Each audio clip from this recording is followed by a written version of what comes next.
हाय सर्वांना, कशा आहात तुम्ही सर्वजण? माझ्या न्यू ब्लॉगमध्ये तुमचं सर्वांचं स्वागत आहे. आम्ही गेलो चाकरवडला आज दर्शन घ्यायला, तिथून आलो आणि हे करायला लागलो. म्हणलं चला आता रानात जावं. रानातून बघितलं का नांगरट चालू आहे. रानात नांगरट चालू आहे शेतात. लोखंडे साहेब काहीतरी करायला लागलेत. हे कांदे घातले होते, एवढे कांदे राहिलेत. यातले लोखंडे साहेब एक कॅरी बॅग नाही काही पिशवी आहे ना, पिशवी घ्या खाली बांधलेलं पोतं घ्या ते जाळीचं. कांदे घ्यायचेत गावात, कांदे घ्यायचेत बघा. गंज वाऱ्याने गेली. लोखंडे साहेब काय बघायला काय माहिती. जरा हेच आहे. काय झालं हो, काय झालंय? खाऊन पिऊन आलेत आता, भरला असं. चक्रवाडीत दर्शन झाले आमचे, एकदम भारी मोकळे दर्शन झाले. नंतर हे झालं छाप.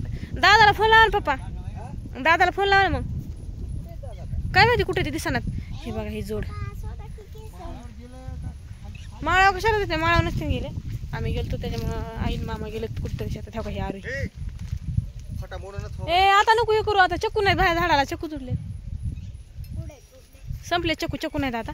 हे बघा गंज वाऱ्याने गेली ती, ही गंज वाऱ्याने गेली ती, खूप मोठी होती. वाऱ्याने गेली पूर्ण, काहीच राहिलं नाही. इतकं वारं गावताना होतं आज, लई होतं. मग पुन्हा नंतर बांधली आम्ही, म्हणा बांधून हे करून मग चाकरवाडीला गेलो. पूर्ण वाऱ्याने जिकडे तिकडे सगळी वैरणच झाली होती. बळच गोळा केली सगळी. लोखंडे साहेब गावात होते, कॉल केला. लोखंडे साहेब आले मग ती वैरण भरली. बघा आमच्या शेजाऱ्यांनी मिरच्या लावल्यात, त्यांना पाणी. आम्हाला इथं मळ्यात पाणी नाही आहे. चिकूची झाडं ते सुकायला लागलेत पाण्यासाठी. हवा पाणी नसल्यामुळे हे आले सगळेजण, आई पप्पा सगळेच आले. वैरण वाऱ्याने गंज गेली आणि लोखंडे साहेब गावात फिरत होते, कुत्रे मारित होते, काय करत रोडला काय माहिती. नाही यायचं मला, सगळे गंज गेली वाऱ्याने. आम्ही परेशान झालो तू हे करू आणि पुन्हा चाकरवडीला जायच्या टायमाला आले. तर पुन्हा आता रुबाब झाडाला लागले. ह्याला रुबाब झाडाची गरज नाही, कळालं का? ह्याला रुबाब झाडावर अजिबात नाही.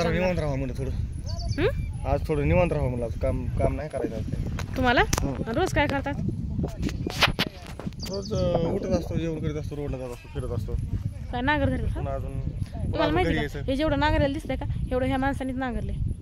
ह्यांनीच नांगरू धरला होता. बैल नव्हते पण मै झोपली होती ह्यांनी नांगरायला, आहे का नाही? हो आता ती पलीकडे उलचक राहिली का, तिथं तुला झोपायची नांगराला. एका माणसाला झोपत नसतं. आपण काय करू, दोघं जण पुढे नांगरी ओढू आणि महाग दादा हाणते ना आपल्याला. आपण दोघं बैल होऊ, जमतंय ना? जमते. तिला माझ्या तुला बघायचंय. चला बघावं लागेल कामाधंद्याचं मला काहीतरी. तुमच्या नादी लागून नाही जमायचं. दिवसभर काय काम केलं बाहेर रोडला? आज नाही मला ह्या लोखंडे साहेबाला भांडायला म्हणून नाही, खरं सांगते भांडले असते. पण देवाला जाऊन आल्यावर नवऱ्याला भांड्या पाप लागत असते, म्हणून मी तुम्हाला भांडा नाही, कळलं का? मला त्याच्यामुळे नाही मला भांडायला. माझ्यासोबत ताकद लावू नका भांडायला. तुम्हाला माहिती मला भांडायला. बघा बरं का, तुम्हाला माहिती एका टायमाला भाकर नाही म्हणलं का तरी चॅलेंज स्वीकारीन मी, खायचे नाही. पण भांडायचं नाही म्हणलं हे माझ्या भांडल्याशिवाय माझं खाल्लेलं पचन होत नाही आणि मला करमत पण नाही, हे तुम्हाला पण माहिती. त्याच्यामुळे तुम्ही भांडणाचा विषय काढू नका. मी गुडीत चालले, सगळं हसून चाललं. इतकं नाराज आहे तरी पण तुम्हाला हसायला लागली मी. तुम्हाला कधी नाराज आहे तरी म्हणले का मी असं तसं काही. हे बघा आल्यावर लागले काम दाखवायला. दादाला वाटतं ह्यांनी सगळं केलं, आम्ही गंज झाकली. दादाला वाटतं आम्ही सगळं केलं, ह्यांनी सगळं केलं, म्हणून ह्यांचा नकरा चालू आहे आता. उपसायला किती का बघा, कधी झोपशील नाही. आज उपशील एक वैरणीची पेंडी, आयटी उपशिलेली पेंड्या नेऊन टाकतात असते. तेवढं काम जमतं त्यांना. तुम्हाला आमचे तात्या दाखवते मी. वाऱ्यात बसले तात्याचं ना, खूप वारं सुटले. तुम्हाला दाखवते पटक्यावलं म्हातार. हे बघा पटक्यावलं म्हातार. काय झालंय? काय झालंय? तोंड वाकडं केलं करायला म्हणून म्हणते. तुझ्या आईनं तोंड वाकडं केलं, नाही. माझी आई कुठे? माझी आई सासू आहे ती माझी आई माहिती असेल तू. माझ्या सासूला नाव ठेवायचे नाही. आम्ही सासूला माझ्या बोलून घेईन. तुमचा पण मला भांडते, तुम्हाला लय भांडते ते पुन्हा. हसायला काय झालं? मग काय बी बोललं.